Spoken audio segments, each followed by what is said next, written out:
ईश्वर ने हमारे भाग्य में जो लिखा है उसे हमसे कोई नहीं छीन सकता। लेकिन अगर हमें अपने ईश्वर पर सच्चा भरोसा है तो हमें वो भी मिल सकता है जो हमारे भाग्य में नहीं लिखा होता। इंसान का मुश्किल वक्त उसके लिए एक दर्पण की तरह होता है जो हमारी क्षमताओं का दर्शन हमें करवाता है। वह दिन मत दिखाना कान्हा कि हमें खुद पर गुरूर हो जाए। रखना अपने दिल में इस तरह कि जीवन सफल हो जाए। इस पूरे ब्रह्मांड में ऐसी कोई ताकत नहीं जो इंसान की इच्छाओं की पूर्ति कर सके, क्योंकि इंसान की इच्छाएं एक समुद्र के समान होती हैं जिसे कभी भी भरा नहीं जा सकता।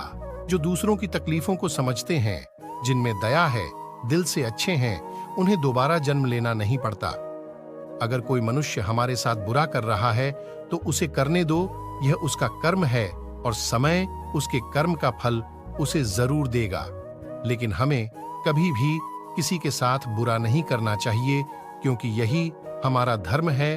दुष्ट लोग अगर समझाने मात्र से समझ जाते तो यकीन मानो महाभारत कभी ना होती। श्री कृष्ण कभी भी हमारा हाल नहीं पूछते, पर वो हमारी सब खबर रखते हैं। श्री कृष्ण अपने सच्चे भक्तों पे हर घड़ी नजर रखते हैं। जो हुआ वह अच्छा हुआ, जो हो रहा है वह अच्छा हो रहा है, जो होगा वह भी अच्छा ही होगा। तुम भूत का पश्चाताप न करो, भविष्य की चिंता न करो, वर्तमान में जियो।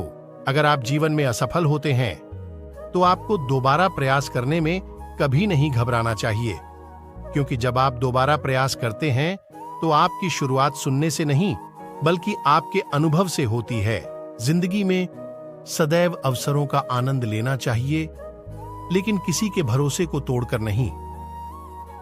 इस संसार में मनुष्य किसी भी रूप में बड़ा नहीं होता, बल्कि मनुष्य के पीछे जो ताकत खड़ी होती है वो ज्यादा बड़ी होती है। मनुष्य अपने सच्चे हृदय से जो दान दे सकता है वह अपने हाथों से नहीं दे सकता, और मौन रहकर हम जो कह सकते हैं वह हम अपने शब्दों से नहीं कह सकते। अंतकाल में जो मनुष्य मेरा स्मरण करते हुए देह त्याग करता है वह मेरी शरण में आता है।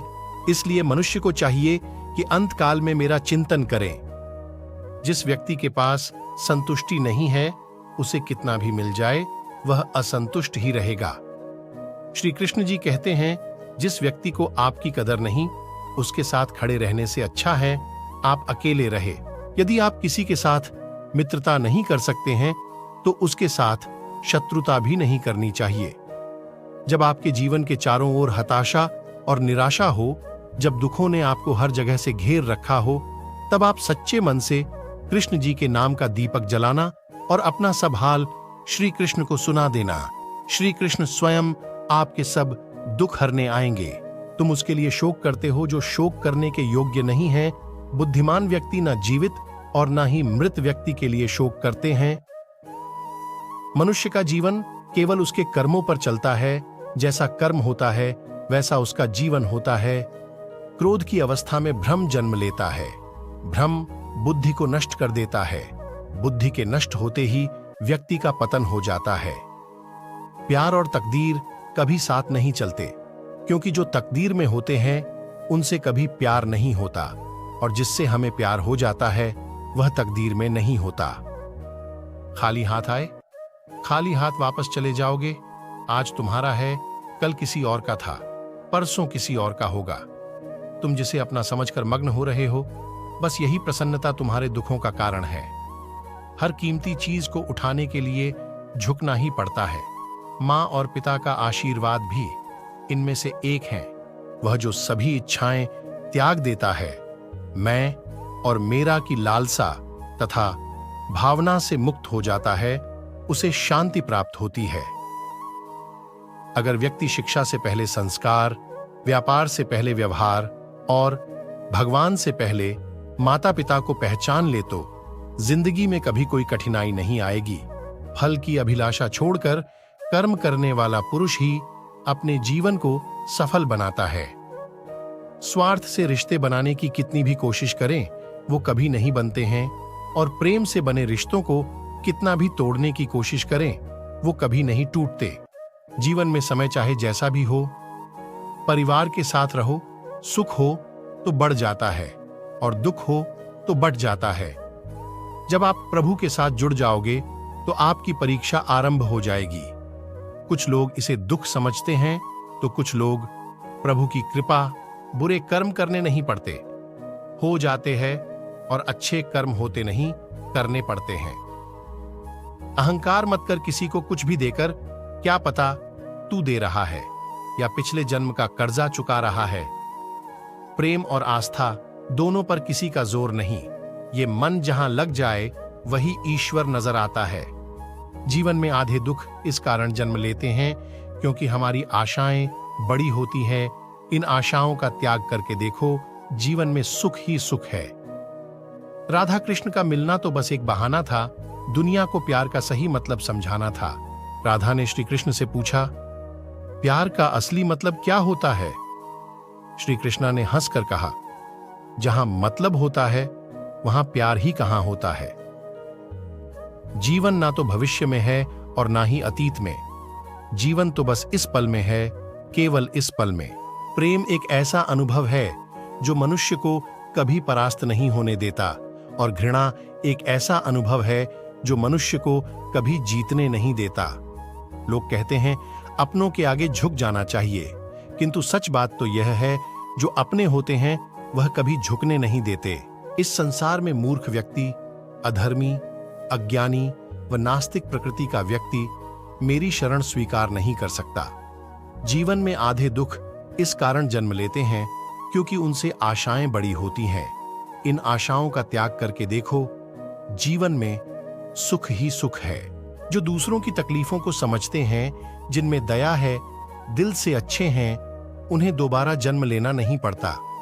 यदि कोई व्यक्ति प्रेम से, भक्ति से पुष्प फल, जल भी मुझ पर चढ़ा दे तो उसी भाव से उसे स्वीकार करता हूं, वह मेरा प्रिय भक्त होता है। मन की गतिविधियों, होश, श्वास और भावनाओं के माध्यम से भगवान की शक्ति सदा तुम्हारे साथ है और लगातार तुम्हें बस एक साधन की तरह प्रयोग कर सके सभी कार्य कर रही है। आत्मा न तो जन्म लेती है, न कभी मरती है, और ना ही इसे कभी जलाया जा सकता है, ना ही पानी से गीला किया जा सकता है। आत्मा अमर और अविनाशी है। अंतकाल में जो मनुष्य मेरा स्मरण करते हुए देह त्याग करता है, वह मेरी शरण में आता है। इसलिए मनुष्य को चाहिए कि अंतकाल में मेरा चिंतन करें। प्रहलाद जैसा विश्वास हो, भीलनी जैसी आस हो, द्रौपदी जैसी पुकार हो, मीरा जैसा इंतजार हो, तो कृष्ण को आना ही पड़ता है। जब हम स्वयं जीवन के शिल्पकार हैं, तो चलो हम अपनी मुश्किलों को हराते हैं, जीवन में मुस्कुराते हैं। जो मन को नियंत्रित नहीं करते, उनके लिए वह शत्रु के समान कार्य करता है। आत्मज्ञान की तलवार से काटकर अपने हृदय से अज्ञान के संदेह को अलग कर दो। अनुशासित रहो, उठो। मान अपमान, लाभ हानि, खुश हो जाना या दुखी हो जाना, यह सब मन की शरारत है। लोग आपके अपमान के बारे में हमेशा बात करेंगे। सम्मानित व्यक्ति के लिए अपमान मृत्यु से भी बदतर है। अगर तुम अपना कल्याण चाहते हो तो सभी उपदेशों, सभी धर्मों को छोड़कर मेरी शरण में आ जाओ। मैं तुम्हें मुक्ति प्रदान करूंगा। उससे मत डरो जो वास्तविक नहीं है, ना कभी था, ना कभी होगा। जो वास्तविक है वो हमेशा था और उसे कभी नष्ट नहीं किया जा सकता। किसी और का काम पूर्णता से करने से कहीं अच्छा है कि अपना काम करें, भले ही उसे अपूर्णता से करना पड़े। मोहग्रस्त होकर अपने कर्तव्य पथ से हट जाना मूर्खता है, क्योंकि इससे ना तो तुम्हें स्वर्ग की प्राप्ति होगी और ना ही तुम्हारी कीर्ति बढ़ेगी। ज्ञानी व्यक्ति को कर्म के प्रतिफल की अपेक्षा कर रहे, अज्ञानी व्यक्ति के दिमाग को अस्थिर नहीं करना चाहिए। यदि आप किसी के साथ मित्रता नहीं कर सकते हैं तो उसके साथ शत्रुता भी नहीं करनी चाहिए। मन अशांत हो तो उसे नियंत्रित करना कठिन है, लेकिन अभ्यास से इसे वश में किया जा सकता है। जिसे तुम अपना समझकर मग्न हो रहे हो, बस यही प्रसन्नता तुम्हारे दुखों का कारण है। अमीर बनने के लिए एक एक क्षण संग्रह करना पड़ता है, किंतु अमर बनने के लिए एक एक कण बांटना पड़ता है। दोस्तों, इस वीडियो में बस इतना ही। अगर आपको यह वीडियो पसंद आए तो लाइक करें, शेयर करें, सब्सक्राइब करें और कमेंट करें। धन्यवाद।